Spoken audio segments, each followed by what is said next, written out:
Hello বন্ধুরা, আমি মমতা। তোমরা সবাই কেমন আছো? আশা করছি তোমরা সবাই খুব ভালো আছো। আমিও খুব ভালো আছি। আর আমি নাটক করার জন্য রেডি হয়েছি। একটু পরে নাটকে বেরোবো। 2-3 দিন হলো নাটক করতে পারছি না বৃষ্টির জন্য। সত্যি কি বলবো, আজকে না ভোর 5টার সময় উঠেছে, ঠিক আছে? ওঠার পর দেখছি বৃষ্টি, কি বৃষ্টি কি বৃষ্টি, বৃষ্টি কমছেই না। তারপর একটু আবার শুয়ে পড়েছি পর ঘুমিয়ে গেছি। ঘুম থেকে উঠতে উঠতে 7টা বেজে গেছে। 7টা বেজে গেছে। তারপর ঘুম থেকে উঠেছি, ওঠার পর ব্রাশ করা, হাত মুখ ধোয়া। আজকে উঠোন ঝাড় দিতে হয়নি, কেননা বৃষ্টি হচ্ছিল, তো তাই 2-1টা পাতা পড়েছিল আম গাছ থেকে, হাত দিয়ে খুঁটে খুঁটে বালতিতে করে ফেলে দিয়েছি। আর আজকে হচ্ছে বৃহস্পতিবার। আমার বাবু ঘুম থেকে উঠে বলছে, মা দেখো আজকে না আমরা সবাই মিলে ঘুম থেকে উঠতে না খুব লেট করে ফেলেছি, এখন কি করব? তো বাবুকে বলেছি, বাবু তুমি এক কাজ করো, ভাইকে খেতে দাও, তুমি সকাল সকাল স্নান করে নাও। আর যেহেতু আজকে বৃহস্পতিবার, তো এই জন্য বাবু সকাল সকাল স্নান করে ফুল তুলে তারপর আজকে প্রসাদ দিয়েছে বিস্কুট। আমি বলেছি বাবুকে আম দিবা, আমাদের গাছের আম পেকেছে।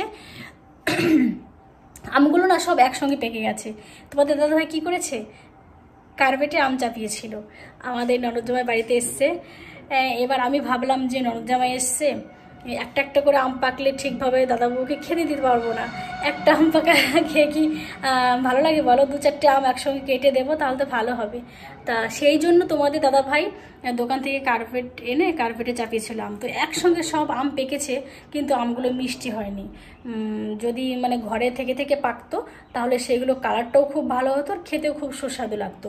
তো একদিনের মধ্যে আম পেকে গেছে। সেই আম দাদাবাবুকে কেটে দিয়েছে, বলছে ও বাবা কি টক আম, খাওয়াই যাচ্ছিল না। তারপর 2 দিন হয়ে গেছে, এখন মোটামুটি একটু মিষ্টি লাগছে। তো বাবুকে বললাম যে গুপু ভাইকেও দিস। বাবু বলছে, মা গুপু ভাইকে এত টক আম দিলে ভাই তো বলবে খুব টক আম, দিদি আমাকে টক দিয়েছে। তো যাই হোক, বাবু কী করেছে, বিস্কুট দিয়েছে, আমটা দেয় না। তোমাদের দাদা ভাই দোকানে গেছিলো সকালবেলাতে, গুপুর জন্য লাড্ডু এনেছিল, কিন্তু সেটাও দেয়নি। আর আজকে বৃষ্টির জন্য খিচুড়ি খেতে মন চাইছে। বৃষ্টিতে একটু ভিজেছি তো, এই জন্য গলাটা বসে গেছে, ঠান্ডা ঠান্ডা লেগেছে। তা আজকে এত খিচুড়ি খেতে মন চাইছিল না, মানে ঘুম থেকে উঠেই ভাবছিলাম যে আজকে বৃহস্পতিবার যেহেতু নিরামিষ, তাহলে এক কাজ করব, খিচুড়ি করব। তা আমার বড়বাবু বলছে যে মা তোমার মামা বাড়ির থেকে যে গোবিন্দভোগ চাল দিয়েছে, সেই চাল দিয়ে আজকে খিচুড়ি করবে। তা আমার মামি আমার মাকে গোবিন্দভোগ চাল দিয়েছিল, তো সেই চাল আমার মা আমাকে বলেছিল যে তুই পায়েস রান্না করে খাস। তা পায়েস রান্না করে খাওয়া হয়নি, আজকে খিচুড়ি রান্না করেছি। আর এত সুন্দর হয়েছে খিচুড়ি, আমার বাবু বলছে মা আমি খিচুড়িটা খুব ভালো খেয়েছি। সত্যি, তার সঙ্গে পাঁপড় ভাজা, পটল ভাজা ছিল। তো সবাই খুব ভালো খেয়েছে খিচুড়ি। আর এখন আমরা সবাই নাটক করতে যাব, রেডি হয়ে গেছি, কিন্তু মামাদের জন্য বসে আছি। মামার মামি এখনও এসে পৌঁছায়নি, কিন্তু গজাদা চলে এসছে। তা আকাশের যে অবস্থা, বৃষ্টি যদি চলে আসে তাহলে আর নাটক করতে পারবো না। কি করবো বলো, দুর্ভাগ্য হয়ে যাবে তাহলে। আজকে 3-4 দিন হলো নাটক করা হয় না। তো যাই হোক, আজকে না আমার হচ্ছে শাশুড়ি মায়ের রোল, আমাকে শাশুড়ি মা সাজতে হয়েছে। এই জন্য আমি 8 পৌড়া করে শাড়ি পরেছি। এখনও চুলে পাউডার লাগাইনি, চুলে পাউডার লাগালে পুরো বুড়ি হয়ে যাব। আর তোমাদের দাদাভাই কি সেজেছে দেখো, এখনও সাজিনি, সাজছে, দেখো ফতুয়া পড়ছে, দেখো। বাবা আর আমি মা দরজাল শাশুড়ি নাটক করব আজকে। একদম বয়স্ক লাগছে তোমাকে, দেখো। এটা বাবার ফতুয়া, ফতুয়াটা খুব সুন্দর জানো। মামা মামিকে ফোন করে কি বলেছো, আসতে বলেছে তো? হ্যাঁ, আমি তো বললাম সকাল সকালে চলে আসতে। মামির বাবার বাড়িতে গেছে। মামি আজকে কালার ডাল রান্না করেছে, বলছে আমার বাবা কালার ডাল খেতে খুব ভালোবাসে, তা বাবাকে কালার ডাল দিতে এসেছি। এখনো পৌঁছায়নি বাড়িতে। তুমি তো ফোন করলে একটু আগে, কি বললো? বললো তো 5 মিনিটের মধ্যে আসছি। মামি তো বললো না, আমাকে বললো যে গজা আসবে তারপর ফোন করবো। মা আমি ওই কথা বলিনি তো। আমি বললাম ঠিক আছে চলে, আমাদের এখানে নাটক হবে, তোদের পাড়া হবে না, আজকে আমাদের পাড়াতে নাটক হবে। আমি তো বলে দিলাম। কেন? চলো চলো চলো স্পটে চলে যাই। আচ্ছা চলো। আমরা রাস্তায় বেরিয়েছি স্পটে যাওয়ার জন্য, আর তখনই সেই মুহূর্তে মামার মামি চলে এসছে। কিন্তু গজাদা কোথায় গেল? হ্যাঁ, গজা আউট। মা আমাকে তো বললো দোকানে যাব। কি অবস্থা, তোমার মামাকে তো বলেইনি। আমাকে বললো দোকানে যাচ্ছে বিড়ি আনতে। মানে ওই যাচ্ছে, ওই দেখো। আমার আসার 1 ঘন্টা আগে তোমাদের বাড়ি বসে থেকে আমি যখন এসছি, আবার তারপরে আউট হয়ে গেছে গজা। তোমার মামাকে বলছে আমি গিয়ে নিয়ে আসি, ওদের লেট হচ্ছে আসতে। সবাই ঠোঁটে লিপস্টিক পরে। তোমার মামি পড়েছে দাঁতে। এই দেখো তোমরা সবাই দেখো কি সুন্দর লাগছে মামিকে। আমি একটু বেশি করে লিপস্টিক পরি আর প্রতিদিন দাঁতে লাগে বলে তোমরা সবাই ব্যঙ্গ করো। আমি আর লিপস্টিক পরবো না এর পরের দিন থেকে। মামা মামিকে লিকুইড করে গজা। হাই আস্তে আস্তে চালাচ্ছে, মেঘ দেখেছে না বলে। টোটো আসছে মনে হচ্ছে। গজটা কোথায় চলে গেছিল? হ্যাঁ না বলে কোথায় চলে গেছিল? কোথা থেকে?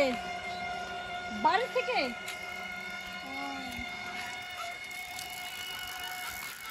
সবাই গজাটাকে খুঁজছে, কোথায় গেল গজা, কোথায় গেল। আবার তো মেঘ করেছে। তাই তো চলো দেখি নাটক করতে পারি কি না। মেঘের যা অবস্থা, ঝপঝপ করে পড়বে এবার। আজকে বৃষ্টি হলো ব্লগ নাটক করবো। বৃষ্টি হলে ভিজে ভিজে নাটক করবি? না ভিজবো কেন, আরে বলছিস যে একটু নাটক করব, আবার একটু দাঁড়াবো ঘরের মধ্যে। যখন বৃষ্টি হবে তখন আবার বৃষ্টি থেমে গেলে নাটক করব। আজকের পুরো নাটকটা কমপ্লিট করে নামাবো। ভালো, ওই জন্য তাড়াতাড়ি এসেছি। তাই যেন হয়। ঠাকুর বৃষ্টিটা যেন আসিস না। তুই আজকে বৌমা হবি। মামা কোন বাড়িতে করা যায় দজ্জাল শাশুড়ি? কি বলো হুম, পরিবার বলো, বড় লোক না, দজ্জাল শাশুড়ি। তাহলে গোপাল মামাকে তুমি ওই বাড়িতে করবো, দিদিদের বাড়িতে। না এই বাড়িতে করতে হবে না, জায়গা কম এদের বাড়িতে। দুটো ঘর লাগবে। হ্যাঁ ওই বাড়িতে চলো, ভালো হবে। এই বাড়িতে দেখো দুটো তিনটে ঘর ছিল, ওই হ্যাঁ এই পাশে একটা বাড়িটা এই কিন্তু পাশে ফাঁকা আছে একটা। দেখো। আশিসদের বাড়ি, এটা আমার বন্ধুর বাড়ি। নিলিবিলি বাড়ি কিন্তু এটা। এটা আমার বন্ধুর বাড়িতে বাড়ি, করি। আশিসদের বাড়ি। এটা দেখো এবার না বাচ্চা কাচ্চা নাই। হ্যাঁ কেউই নেই, কিন্তু শুধু মা আছে। হ্যাঁ টিউশনি পড়াইতে দেখো। আগে শুনে নাও, এই বাড়িটা হচ্ছে আমাদের মায়েমার বাড়ি। সম্পর্কে আমাদের মায়েমা হয়। তো এই বাড়িতে দুটো ঘর নেই পাশাপাশি, এই জন্য নাটকটা করা হলো না। সামনের বাড়িটাই করব। কি বললাম মামা?